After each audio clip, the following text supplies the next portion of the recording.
Welcome everyone. We're going to start this first ever Circularity Gap Report webinar. Thank you all for joining us. I see a lot of you coming in the chat. That's great to see so many of you. In January 2020, we will launch a new Circularity Gap Report at the World Economic Forum in Davos. And in previous editions, we have discussed the need for a circular economy approach and introduced a new metric to measure circularity of the global economy. The result so far is that the world economy is only 9% circular, meaning that 9% of the resources coming into our economy are actually reused or recycled. That means that there is a gap of 90%, and we should all have a common goal to close this circularity gap. Now, in the new report, we're going to talk about the role of countries and how countries can transition to close this circularity gap. With me, I have three guests today. I have Tamara Velboer, who will join us from the Circularity Gap Report team. Welcome, Tamara. I'll have Patrick Schroeder with us. Patrick is a senior research fellow with the Chatham House Research Institute. And I've just checked with him. It's an international affairs think tank. Patrick also wrote the book, The Circular Economy and the Global South. He has extensive knowledge and experience of local contexts in China, I've heard, and also a lot of African countries. So we're very pleased to have Patrick with us today. And also joining us is Jelmer Hoogzaad. Jelmer is founder of Shifting Paradigms, and he's expert on circular economy, and he's been advisor to the Circularity Gap Report initiative. For the practical side of things, this webinar will be 30 minutes. We'll talk about shifting of the transformation paths that the Circularity Gap Initiative are going to propose in January 2020. After around 20 minutes, we'll start asking questions from the public. So if you're tuning in and you have a question, do post them in the Q&A. You can see, if you go down to the Zoom bar, you can see the Q&A section. If you ask them there, I can see them and I'll shut them through to our speakers. There are two other ways to ask questions. One is via LinkedIn. We have a post pinned to the top of the LinkedIn where you can put your questions underneath. You can also use Twitter, where there is also a post to the top of the page. You can use the hashtag #CloseTheGap there. So that's all for me for now. I would like to give word to Patrick. Welcome. Yes, hi. Hello, everybody. Yeah, thanks for inviting me to join this webinar.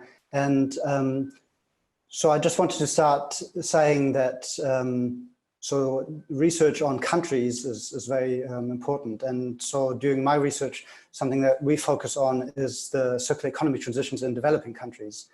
And developing countries are of particular importance for the global transition to a circular economy. And there's initially, when we started this type of research, the main discussions on circular economy very much European focused, but there's increasingly evidence now that also many developing countries are looking at circular economy as a strategy for development. And there's a number of reasons for that.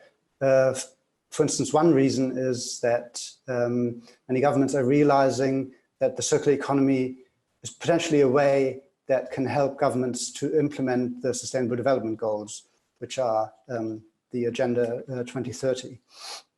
So circular economy approaches can provide multiple benefits to a range of SDGs. So another reason why increasingly countries are looking at the circular economy is also as a way of trying to stay competitive in the global economy. So there's the realization that the next model of development to be competitive needs to be different from previous ones. So circular economy offers an opportunity here. And obviously, finally, Europe and developing countries, we are not disconnected from each other, but we're connected through global value chains and trade. And that's why we need to look at these in a global context. So much for me for now. Thank you, Patrick. My name is Jelmer Hoogstad. I'm from Shifting Paradigms, and just recently we've supported the city of Almaty with identifying circular economy opportunities. And it typically starts out with mapping out and visualizing resource use in that city and the surrounding region.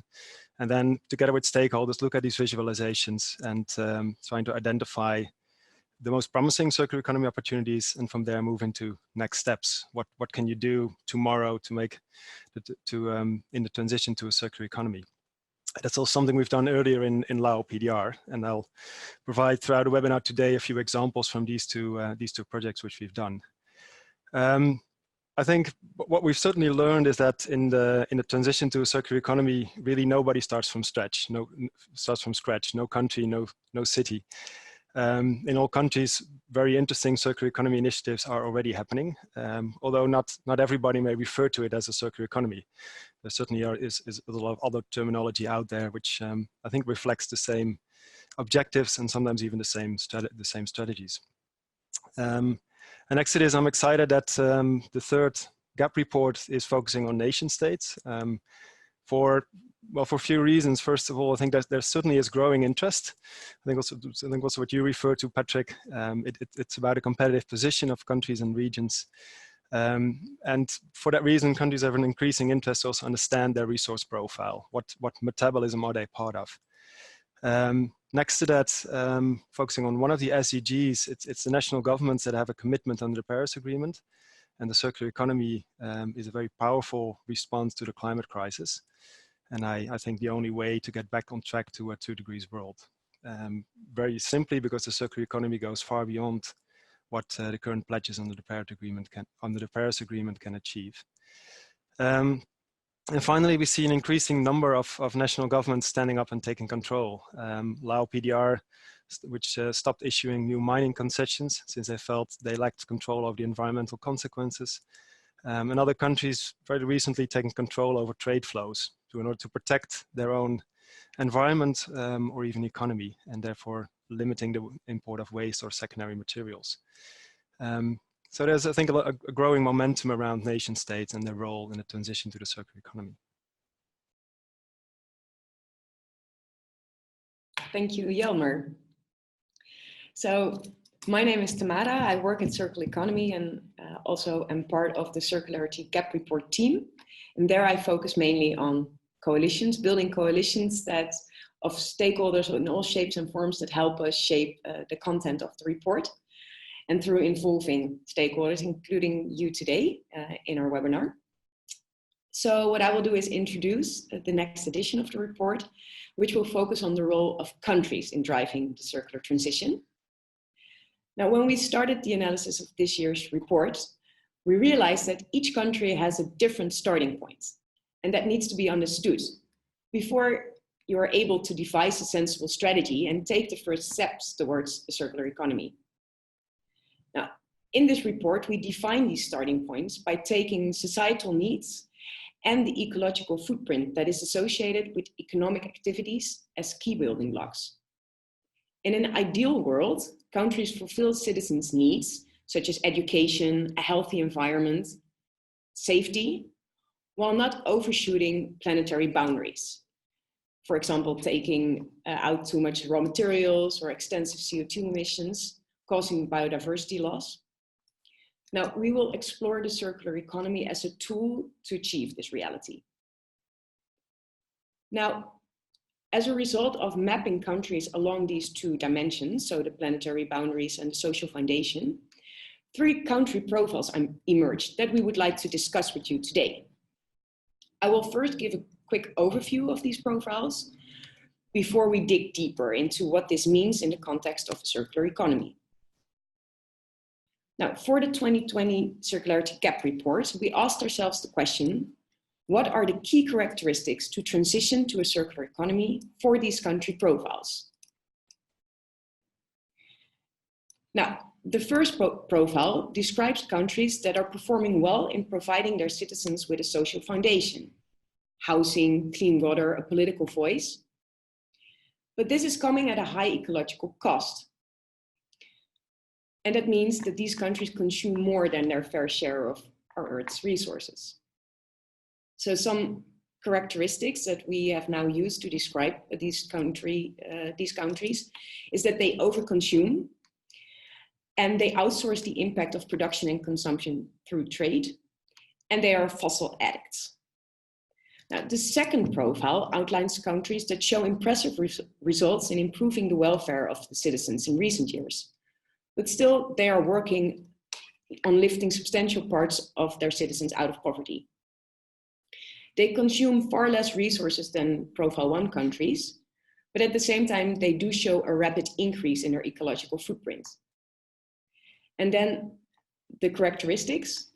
So it's about those countries with a growing middle class and growing consumption rates, rapid industrialization, and at the same time, informal economies that run, for example, the waste management. Then the third profile. This describes countries that are still facing major challenges in providing for the social needs of citizens. So the access to clean water, education. But on the second dimension, they have a relatively low ecological footprint. And here the characteristics that we use to describe this profile is that they are setting up the infrastructure. They depend on the bioeconomy, so they have a large agricultural sector. And also, again, this informal economy to take care of waste logistics. Now, after this description, we would really like to get into the details with on-the-ground examples from our guests. And to reiterate that we welcome you, our virtual audience, to share your thoughts and local experiences via the chat or social media by using the hashtag #CloseTheGap. Now, Patrick, what are your first thoughts on hearing these profiles? So for example, when I look at Profile 1, I really have to think of my country, the Netherlands, and that we are relatively dependent on fossil fuel to run our economy. Anything you would like to share?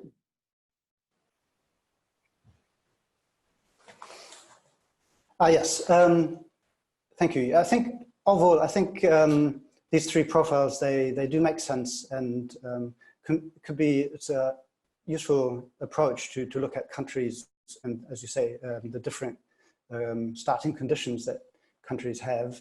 And just from my own work at the moment, I'm involved in a project with the Philippines. So we're working with the National Economic and Development Agency of the Philippines to develop an action plan on sustainable consumption and production and circular economy. So the Philippines were very good fit into this profile too, of a country which is experiencing fast industrialization. So GDP growth is pretty high.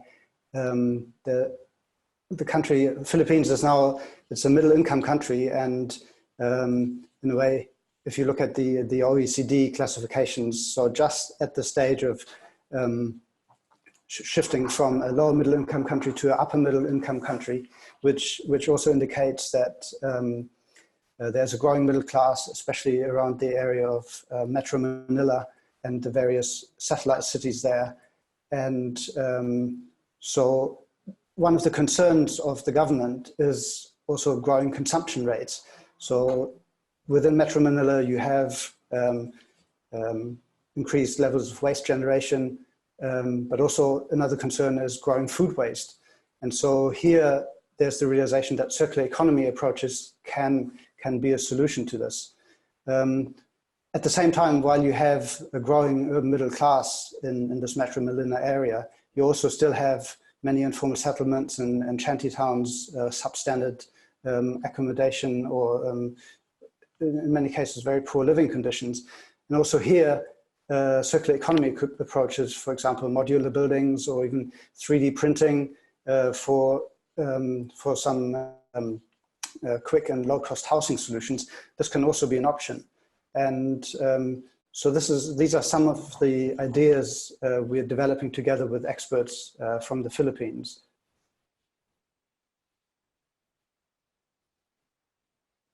Thank you, Patrick and Tamara, for introducing these profiles. I agree indeed that these profiles, I think, are a good way to classify countries, even though there might be countries that fit two profiles, so it might not always be a perfect match.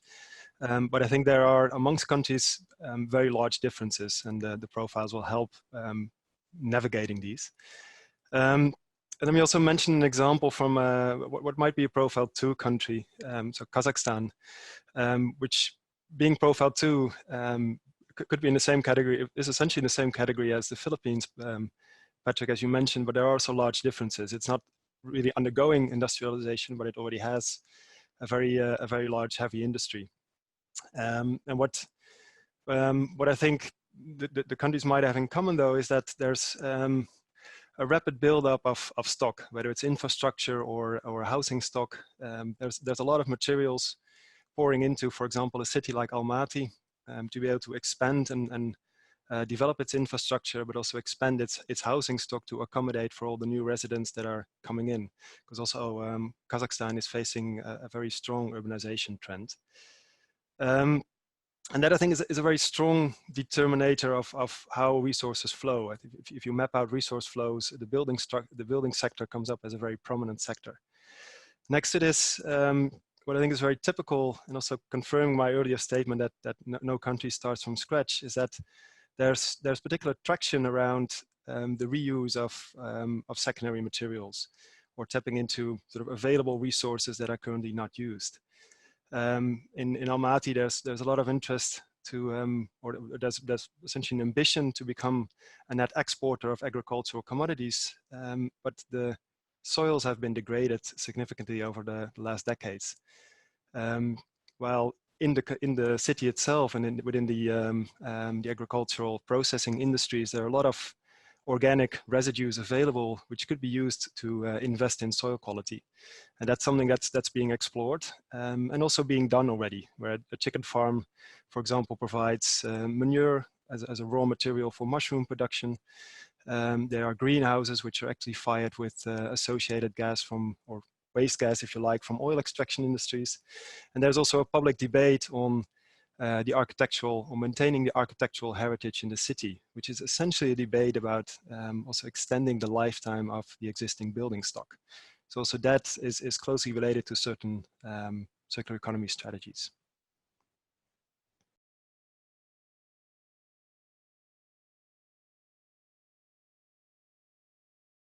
Thanks, Jelmer. That's very interesting. I got a really interesting question in from the public, and then we said we would only do questions later on.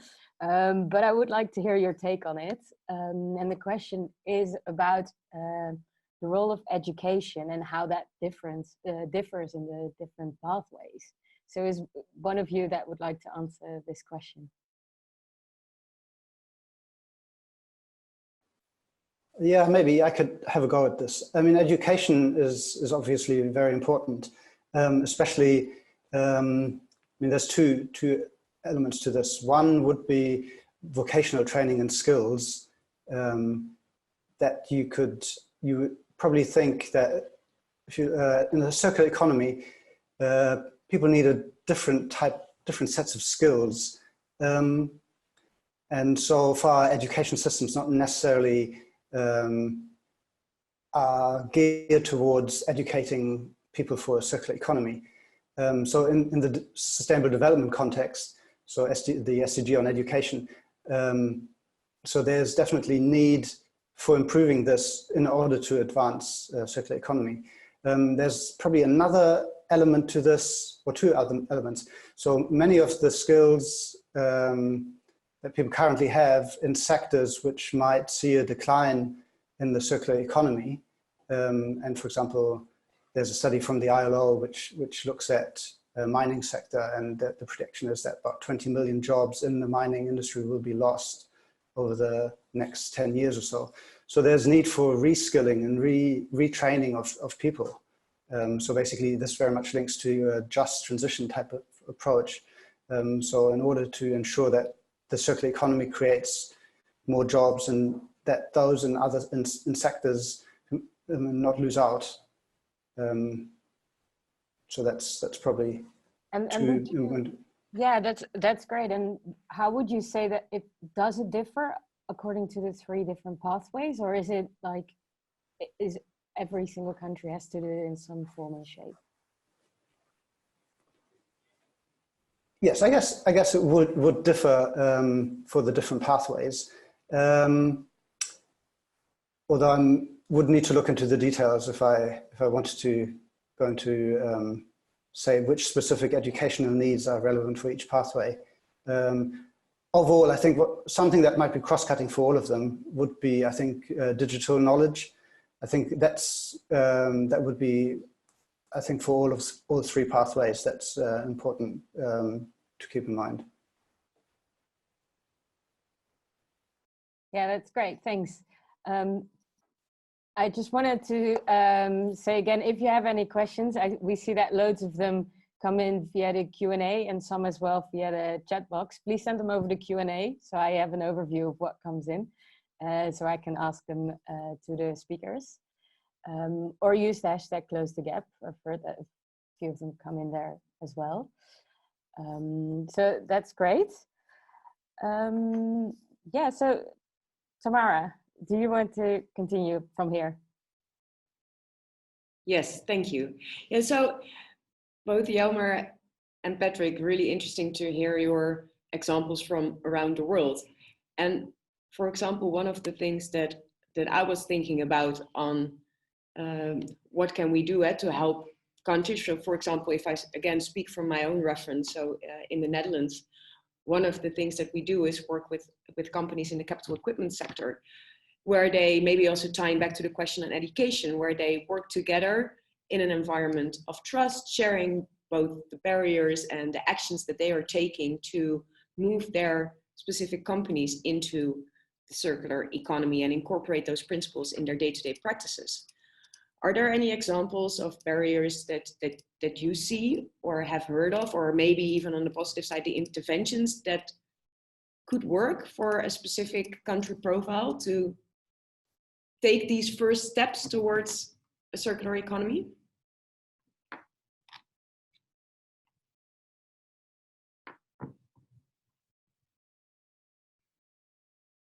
Shall I have a go?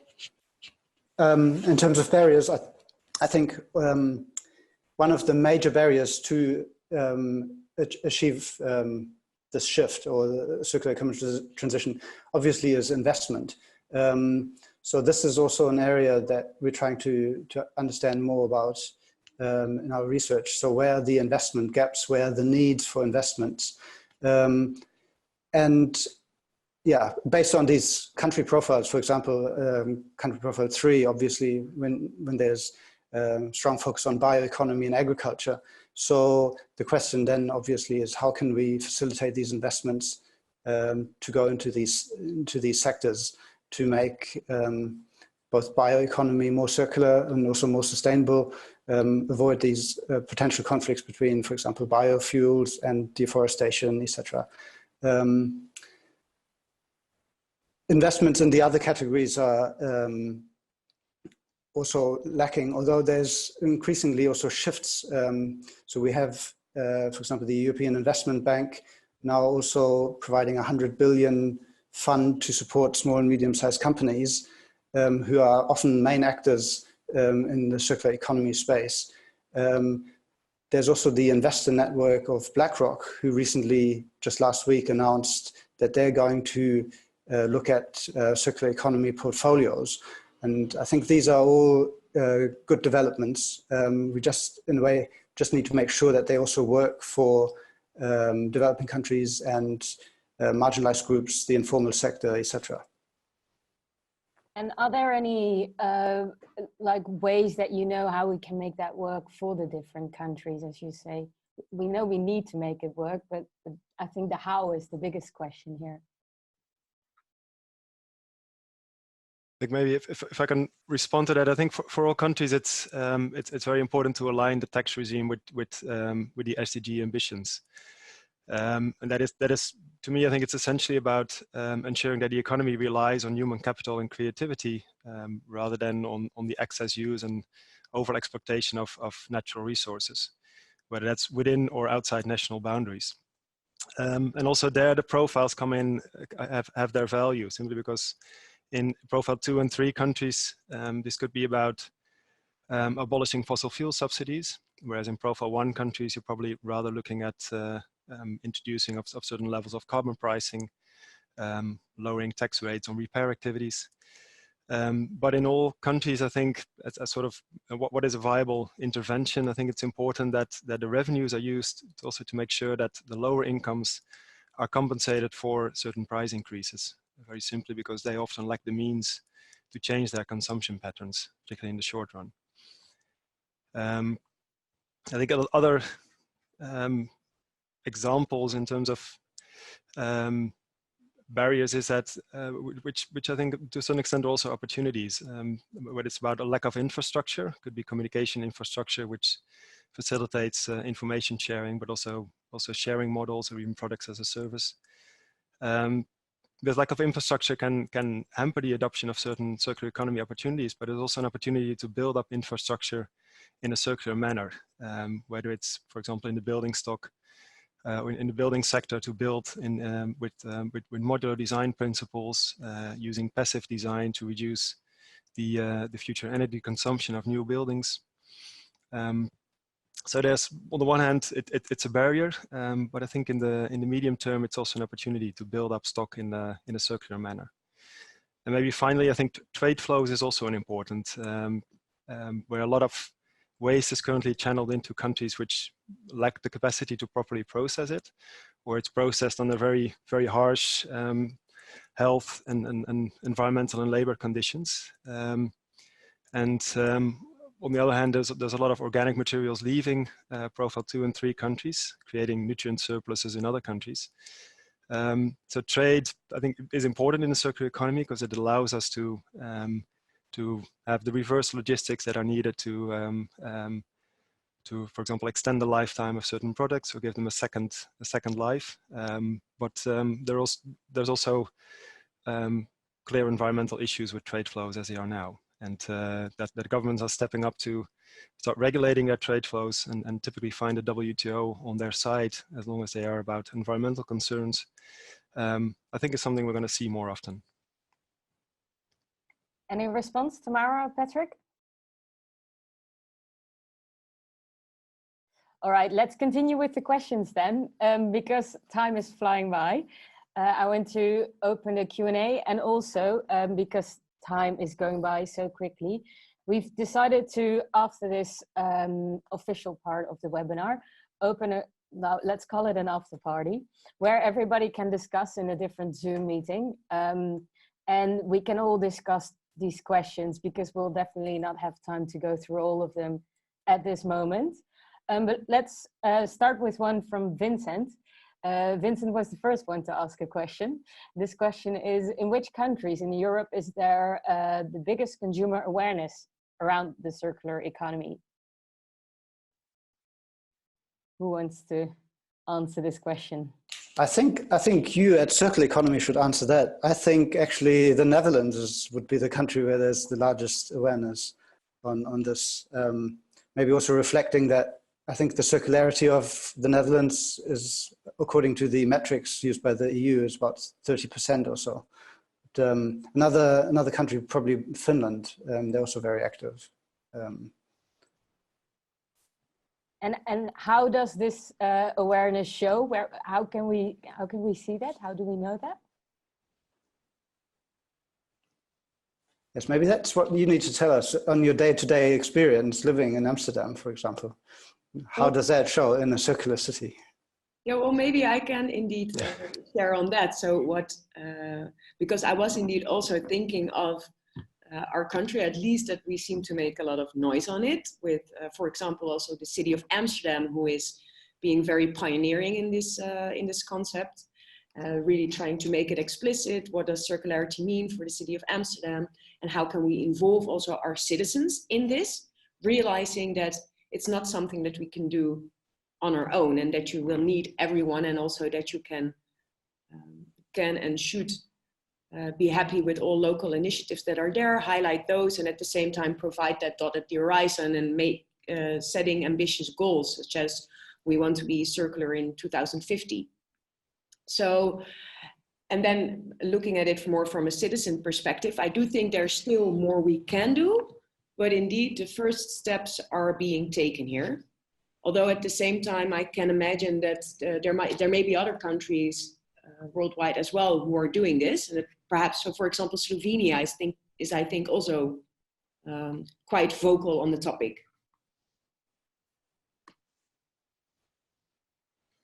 All right, let's continue to the next question. I think it ties in quite well with the previous question. It's a question from Sander Korten. And he asks, how do we deal with the lack of actions and rules made by the politics? Will this request a combination of bottom-up and top-down change? And do we see differences between the groups? But let's first answer the first question. How do we deal with the lack of actions and rules made by politics?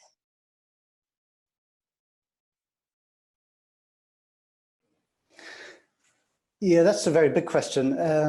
I think it also, I mean, we have seen some action by various governments. So especially what has kind of pushed the circular economy discussions, also some policy action has been the whole issue of marine plastics pollution. I think that has been the entry point for many governments to look more closely at circular economy solutions. However, that's, I mean, yeah, just the first step, and obviously a lot more action is necessary to tackle this. How do we get more action? I think it'd be similar to maybe what we see on climate change, if we talk about bottom up, top down. So just mentioning Extinction Rebellion, for example.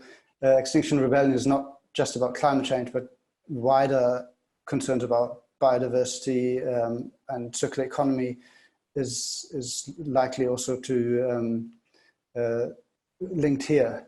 So I think this kind of bottom up movement will also have effect not only on climate change policy, but also other environmental issues. And circular economy then obviously plays a role in providing solutions to some of these challenges. Yes, and I agree indeed that it's not necessarily as a lack of action at the government level. I think we certainly need more, but there's a lot happening, not just here in the Netherlands, but also in other countries. Looking at Australia, seeing its warehouses filling up with plastics because of the ban imposed by China on the import of plastic waste. And that has really triggered and prompted a lot of action on the circular economy within Australia. And there's at the moment a lot of interest from the government to and actual investment from the government to develop platforms to enable recycling and enable secondary resources to find a new destiny within the country rather than elsewhere. Next to that, I think, and I think already ties into the second part of that question, is that I think the most effective way is a combined effort from top down, being the government or even large companies, and bottom up initiative. I think very often the circular economy and circular innovations are not just technical; they're not just environmental, but they also have a social, a political, and even legal and even financial element. And very often all these elements need to come together to be effective. That is typically, I think, a matter of trying it out at small scale, seeing what kind of legislative barriers you pump into, and then jointly with the government trying to find solutions, which are still within sort of the safeguards that are important around safety, health, and environment.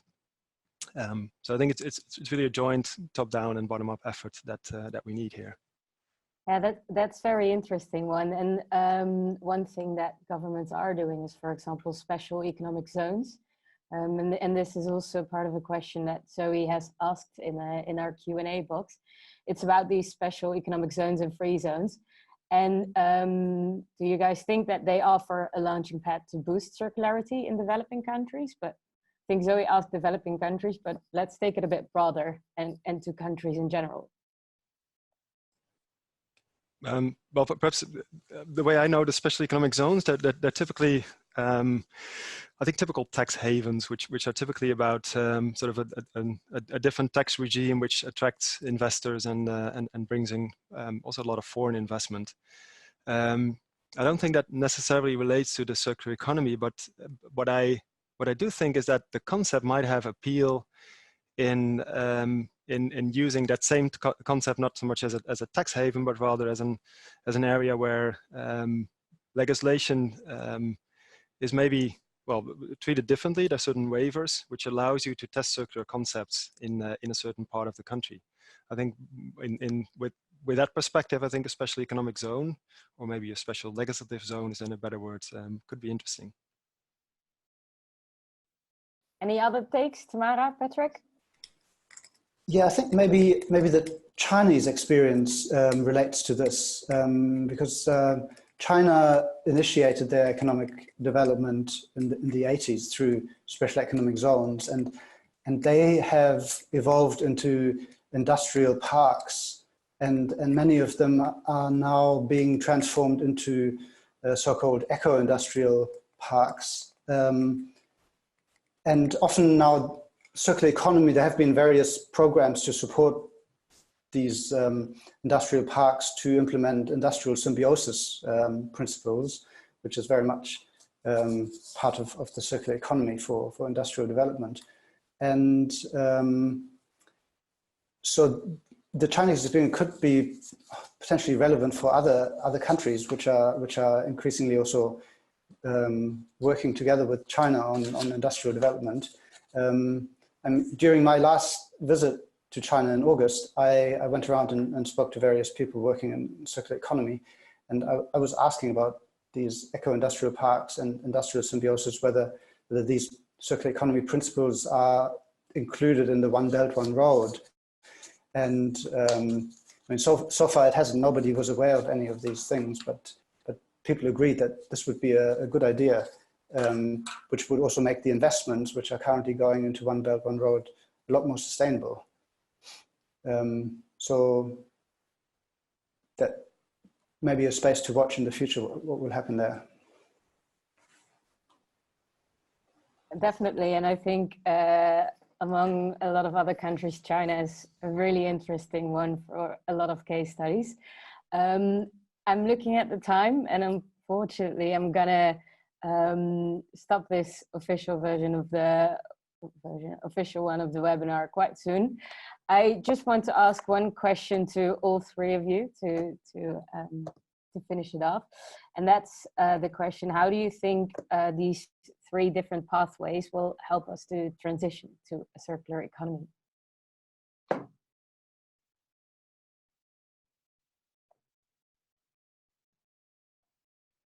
So if I can start, for me, I think it's a great source of, or hopefully it will be seen as a great source of inspiration to start thinking about, hey, these pathways, these characteristics, how does this translate to my own specific country context?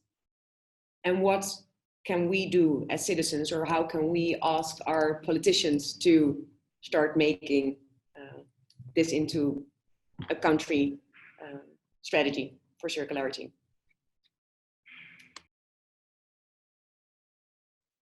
So I agree. I think it's very important that we or that countries understand each other's pathway to in the transition to a circular economy, and I think that's particularly relevant if since trade flows do not end at borders. So everything that's consumed, also here in the Netherlands, has origins from a wide range of other countries over the world, and also its impact is being felt in a lot of other countries. So I think in terms of international cooperation, I think it's very important that we understand what transition pathways different countries have, so that we can, in a very just way, support each other on that transition.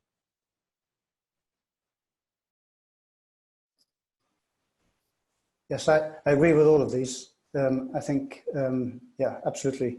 How to support each other. And the other aspect, which might be also of interest, if we study various countries from these different, if you want to call them categories of countries or so, we will also see that there are different narratives of the circular economy that emerge out of these transitions, and these narratives might be different from the narrative that we have here in Europe, and it'd be interesting then also to see how a global narrative around the circular economy will shape up.